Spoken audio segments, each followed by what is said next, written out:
আসসালামু আলাইকুম প্রিয় এসএসসি পরীক্ষার্থীবৃন্দ। তো তোমরা অনেকেই 2020 সালে এসএসসি পরীক্ষা দিয়েছো। তো যারা এসএসসি পরীক্ষা দিয়েছো তারা নিশ্চয়ই ভাবছো যে কবে আমাদের রেজাল্টটা দেওয়া হবে, কবে আমাদের রেজাল্টটা পাবলিশড হবে। তো এরকম চিন্তাভাবনা অনেকে কিন্তু করছো।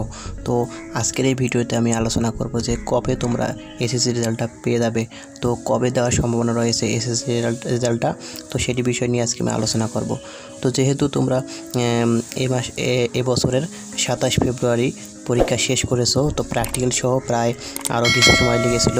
তো তোমরা এখন পরীক্ষা শেষ করার এখন 3 মাস পর, তো আমরা জানি যে 3 মাস পর এসএসসি পরীক্ষা শেষ হওয়ার 3 মাস পর আমাদের রেজাল্টটা কিন্তু দেওয়া হয়। তো 3 মাস হয়ে গেলে কিন্তু রেজাল্টটা আমাদের পাবলিশড করা হয়। তো যেহেতু ফেব্রুয়ারি মাসের 27 তারিখে পরীক্ষা শেষ হয়েছে, তো সেহেতু তোমরা আগামী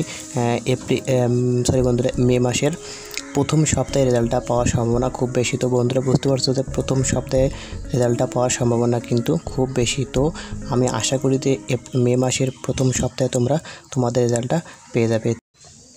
তো বন্ধুরা পরবর্তী ভিডিওতে আমি জানিয়ে দেবো যে কীভাবে তোমরা মার্কশিট সহ রেজাল্টটা দেখতে পারবে।